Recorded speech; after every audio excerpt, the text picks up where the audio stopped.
Bienvenido, Jorge. Estamos aquí en la Universidad Rey Juan Carlos con el profesor Jorge Mojarro, que es profesor de literatura en la Universidad de Santo Tomás en Manila y también es profesor del Instituto Cervantes de Manila. Muchas gracias por estar aquí. Gracias a ti por invitarme. Vamos a hablar de literatura hispano-filipina.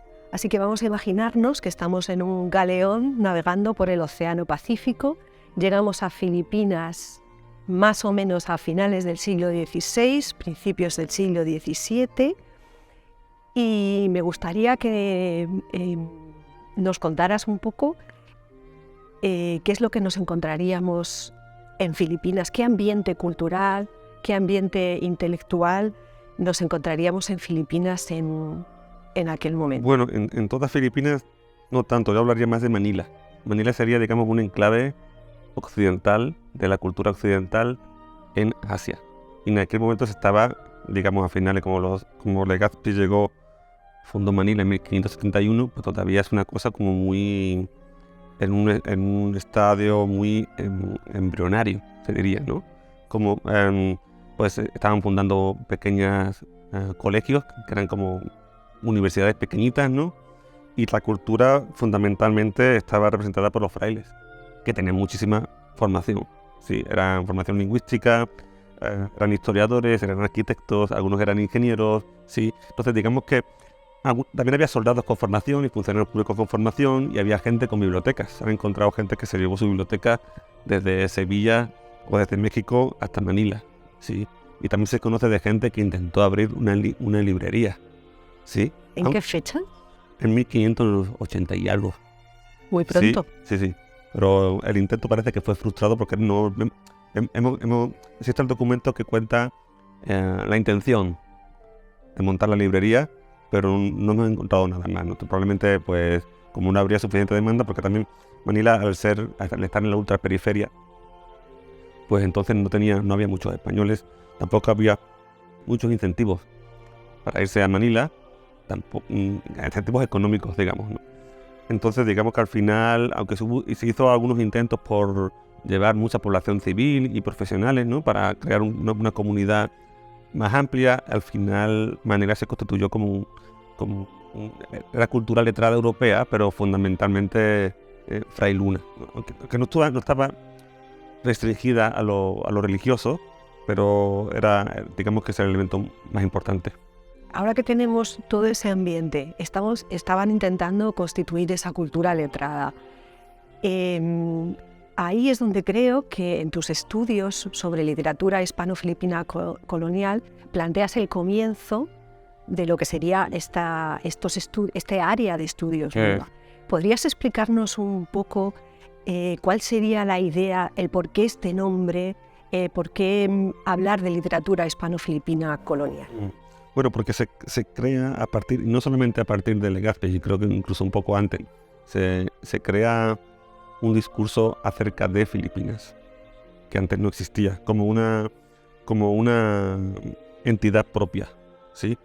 Porque digamos que Filipinas es un accidente colonial, o del temprano imperialismo europeo en el sudeste asiático. Entonces, anteriormente, antes de que llegaran allí, pues las navegaciones transpacíficas que siempre recalaban en Filipinas, no se hablaba de Filipinas como una entidad, ¿no? Había muchos pueblos, muchas etnias diferentes, ¿no? Y aunque hay testimonios anteriores, ¿no? De árabes, ¿no? O de chinos, por primera vez, se constituye Filipinas como una entidad diferenciada con la llegada de los españoles, ¿no? Y se empieza a crear un discurso acerca de Filipinas, ¿no? Que al principio pues está restringido a lo que dicen los europeos, sí, pero que con el tiempo pues se van incorporando los filipinos, ¿no? Entonces, ¿qué periodo temporal abarcaría aproximadamente la literatura hispano-filipina colonial? Se abriría en 1520 o 21, ¿no? Con la primera circunnavegación, los textos de los primeros testimonios acerca de Filipinas, ¿no? Y terminaría, ahí pues se puede discutir, pero es más discutible, pero yo pondría 1813. Porque esa fecha tan concreta. Porque ahí surge la primera imprenta privada. O sea, entonces, hay un cambio de modelo de producción cultural. Anteriormente todas las imprentas estaban controladas por los frailes, era un monopolio. Había dominicos, jesuitas y franciscanos. Pero en 1813 surge la primera imprenta privada, entonces ya empiezan a publicarse otro tipo de cosas. Otro tipo. ¿Podrías explicarnos un poco más sobre el concepto de literatura hispano-filipina colonial para terminar de entender el porqué de ese nombre y si tiene semejanzas con la literatura hispanoamericana y qué convergencias tiene y por otro lado qué divergencias tienen, qué se diferencia? Bueno, la literatura hispanoamericana colonial sí que está ya como instituida, ¿no? Como un área de estudio, ¿no? Y tiene sus propias revistas y sus propios especialistas, ¿no? Y sus propios catedráticos, ¿no? Y entendemos que la literatura hispanoamericana colonial está constituida por textos como, por ejemplo, las cartas de Colón, ¿no? Las cartas de Hernán Cortés, ¿no? Las poesías de Sor Juana Inés de la Cruz, ¿no? Y otros muchos, ¿no? Entonces existe, digamos que todos esos géneros literarios que se practicaron en Hispanoamérica también se practicaron en Filipinas, ¿sí? Y comparativamente la producción filipina fue espectacular en cantidad, ¿sí? Porque teniendo en cuenta que era un territorio tan pequeño, como tenían 3 imprentas, porque las órdenes religiosas competían entre ellas, pues entonces para ser un lugar tan pequeño y con tan pocos españoles, la producción es muchísima, ¿sí? Esto también se ve en la lingüística misionera. Ajá. Hay tantas gramáticas y diccionarios de lenguas de Filipinas como para el resto de toda América. ¿Podrías hablarnos un poquito más de la lingüística misionera en Filipinas y qué textos y qué obras podemos encontrar, ¿no? ¿Algún ejemplo? Bueno, un texto más muy interesante sería pues, el primer texto es de 1610, que es el arte y reglas de la lengua tagala, de Francisco Blanca de San José, que fue el fundador de la imprenta, ¿no? Pero además el mismo año se publicó una gramática de la lengua española en tagalo, hecha por un tagalo. ¿Cuál era el propósito de esa El propósito era gramática? que este se llama Tomás Pimpín, que además era impresor. Él simplemente vio que sus amigos, sus familiares se le acercaban y le decía que enseñame un poco de español, ¿no? Entonces él escribía lecciones así, toma, y estudiátelo. ¿Sí? Entonces al final se dio cuenta de que había escrito muchas lecciones para todos sus amigos, para que aprendieran, porque claro, aprender español era un seguro de prosperidad económica, porque empezabas a trabajar para gente poderosa, ¿no? Entonces la gente quería aprender español también para poder comerciar, etcétera, etcétera. Entonces era una necesidad, sobre todo en Manila. Entonces él empezó a hacer estas pequeñas cartillas, ¿no? De lecciones y al final se dio cuenta, habló con su amigo el fraile y dijo, bueno, vamos a publicarlas todas juntas, ¿sí? Y es muy interesante porque es una gramática hecha por un indígena que no tiene ningún tipo de formación académica, pero que es muy interesante, es la visión indígena de la lengua. O sea, mientras que las gramáticas hechas por los frailes pues siguen un poco a nebrija, sobre todo al principio, ¿no? Y tratan de encontrar paralelismos con el latín, ¿no? Del tagalo con el latín, de la lengua bisaya con el latín. Tomás Pimpín, ¿no? Él va por libre. Bien, entonces, ¿qué tipo de cosas, qué tipo de textos y obras vamos a encontrar dentro de este ámbito, de esta área de literatura hispano-filipina colonial? Bueno, pues hay de todo, pero no hay que entenderlo como si fuera literatura en el sentido de ficción, no es literatura, la mayor parte no es literatura de imaginación. Lo que hay son, bueno, para empezar, hay informes etnográficos, hay muchísimas cartas, ¿no? Cartas en defensa de los derechos de los indígenas, ¿no? También están las cartas contrarias de los soldados, ¿no? Diciendo que ellos son muy buenos y son muy santos, ¿no? Que todo lo hacen conforme a las instrucciones del rey. Bueno, hay crónicas, hay relaciones de sucesos, hay relaciones de fiestas, después hay teatro, hay poesía, en fin, el tipo de, digamos, está restringido porque, como sabemos, está prohibido por decreto la literatura de ficción en las colonias, ¿no? Porque se pensaba que eso iba a ser perjudicial para los indígenas. Entonces todo lo que se publicaba está restringido y además en Filipinas más restringido aún porque a diferencia de Lima o México, las imprentas no eran iniciativa privada, eran iniciativa de las órdenes religiosas. Y si quisiéramos estudiar esta literatura, leerla o saber más, podríamos empezar con el libro del profesor Jorge Mojarro, que precisamente es uno de los primeros libros en los que se han publicado artículos específicos sobre literatura hispano-filipina colonial. Pero vamos a imaginarnos que no tenemos acceso a tus artículos Sí. y queremos estudiarla en cualquier parte del mundo. ¿Por dónde empezaríamos? ¿Qué podríamos hacer para descubrirla y para estudiarla? A diferencia de cuando yo empecé, ahora hay un montón de repositorios digitales. Y basta con buscar Filipinas y indicar las fechas, ¿no? Y ya te sale, hay un montón de libros impresos en Filipinas o en Asia o en México, sí, que están disponibles gratuitamente en PDF. Y uno puede empezar a curiosear, ¿no? Y puede encontrar cosas que al principio te pueden parecer aburridas o muy poco interesantes, como me parecía a mí al principio, ojo, sí. Pero que poco a poco, si uno empieza a curiosear, va a encontrar cosas que son muy interesantes, porque en todos estos textos hay una recreación de la sociedad manileña o filipina que es muy exótica, muy diferente o muy interesante, incluso muy estimulante intelectualmente. Sí, y ahí fue, y por eso me metí ahí. Vi que había un campo, por ejemplo, no sé, uno abre, por ejemplo, la historia de Duarte, ¿no? Es de 1640, que se llama Historia de la provincia de... La historia de la provincia del Santísimo Rosario, ¿no? Uno dice, qué cosa más aburrida, ¿no? Pero empieza a leerlo y encuentra de todo. Hay milagros, hay chismes, hay deslealtades, hay traiciones, hay casos de corrupción. Entonces es un fresco, ¿no? Muy... como leer un periódico en un poco, ¿no? Y ver un poquito cómo funcionaba la sociedad en aquella época, y eso es lo que a mí me interesa. Además están muy bien escritas, las cosas como son. Como indagar en las vidas de aquellas personas en aquel momento. Así fue como comenzaste a estudiar cómo te interesaste por esta literatura. Sí, fue. Sí. ¿Y podrías contarnos alguna historia? ¿Alguna de estas relatos o historias que hayas leído, que te haya interesado? Hay varias, por ejemplo, en una de Gaspar de San Agustín, él narra el terremoto de 1649, ¿sí? Que ocurrió el día de San Andrés, ¿no? Entonces, él lo que cuenta muchos casos de milagros que ocurrieron durante el terremoto, ¿no? Pero también habla de castigos divinos, ¿no? Entonces, por ejemplo, habla de una mujer a que se le cayó toda la casa y salió corriendo, ¿sí? Salió corriendo. Pero de repente se acordó de que tenía allí sus joyas y sus diamantes, ¿no?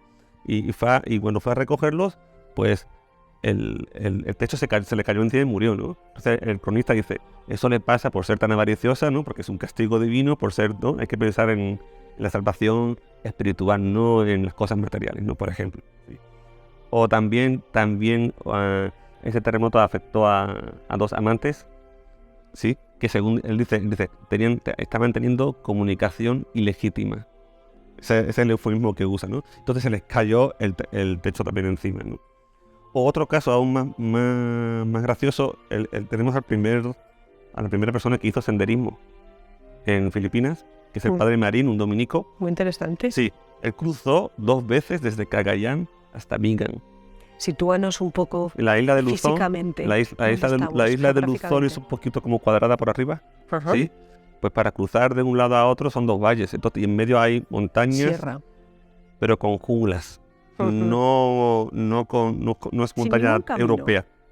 Sí, es con jungla, con sanguijuelas, con mosquitos, serpientes, ¿no?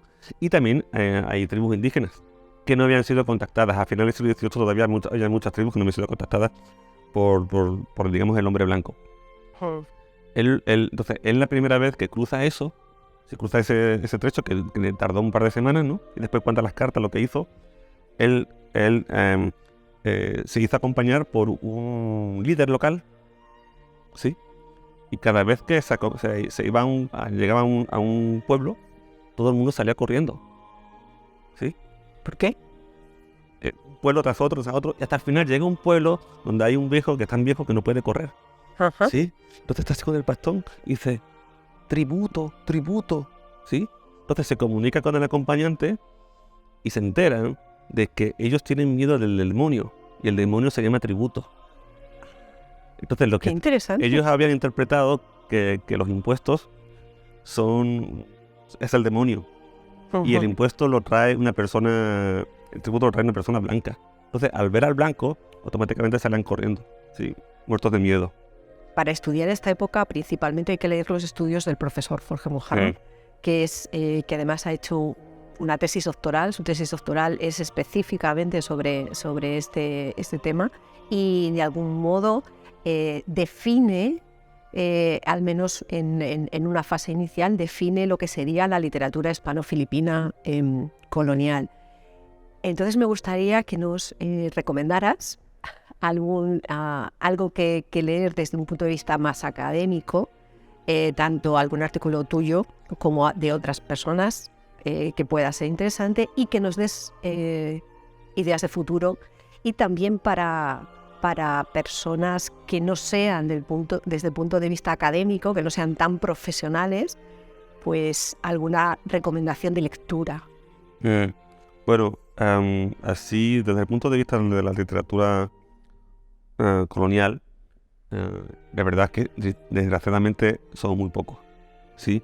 Entonces, digamos, hay artículos míos, está Miguel Martínez de Chicago, está Miguel Zugasti de Navarra, está Jody Blanco en la Universidad de San Diego, y bueno, y sobre todo de la imprenta está Matthew Hill, que trabaja en Utah, y el regalado Tota José, ¿sí? Que se acaba de jubilar, pero él sigue trabajando. Entonces, digamos que como somos tan pocos los que nos dedicamos a esto, pues también Ana Rodríguez, por cierto, también de Iowa. Entonces, como somos tan pocos los que nos dedicamos a esto, pues nos conocemos todos. También hay filipinos que no han trabajado, pero de otra perspectiva, ¿no? Ellos estudian los géneros como el corrido, ¿sí? Bienvenido Lumbera también ha hecho cosas, ¿no? Han estudiado sobre todo la literatura tagala, ¿sí? O sea, que es literatura colonial, pero ya no en español, ¿sí? Entonces, realmente no hay mucho. El manual en el que estamos trabajando trata de presentar un manual que se va a publicar, esperemos, el año que viene, y tiene una parte dedicada a la literatura hispano-filipina colonial, y esa parte la coordino yo, y digamos que están ahí incluidos todas las personas que han trabajado algo, pero queda muchísimo por hacer. Hay literalmente cientos de textos, tanto manuscritos como impresos. Hay un montón de crónicas por transcribirse, relaciones, cartas. Es que debido precisamente a la pérdida del español en Filipinas, es un espacio, digamos, un área de estudio desatendida, ¿no? Mi trabajo fundamentalmente, más que publicar artículos estudiando, yo me dedico más a la labor de filólogo. Que es rescatar textos y editarlos. De hecho, es lo que más me gusta. Si hay alguna joven doctorando que tenga ganas de meterse en un lugar, en una zona, un área de estudio poco explorada, pues que yo creo que yo lo animaría a que se metiera, porque es muy interesante. Además, visitaría Filipinas, que es un país muy fascinante en todos los sentidos, ¿no? Y, en fin, en general me parece a mí estudiar literatura hispano-filipina, tanto la colonial como la moderna, ¿no? Me parece, es un campo de estudio a mí que realmente me tiene adicto, ¿no? Fascinado, ¿no? Entonces, en fin, yo creo que además que es muy satisfactorio, porque por la experiencia que tengo, todo el que empieza no sale, ¿no? Se meten a estudiar y les gusta más, y bueno, y se forman una comunidad de colegas, ¿sí? En fin, me parece que es muy interesante. Y como hay tanto por descubrir, se pueden descubrir cosas. Quiero decir, en vez de estudiar a Borges, ¿no? Que ya tiene una bibliografía inmensa, pues uno se puede meter a estudiar literatura hispano-filipina, donde todavía existe la posibilidad de descubrir muchas cosas. Bien, pues muchísimas gracias por Gracias a ti. toda tu sabiduría, tus ideas. Gracias por estar aquí y gracias por participar con todas estas aportaciones en este MOOC. Muchas gracias. Gracias a ti y a todos los miembros de DigFilit.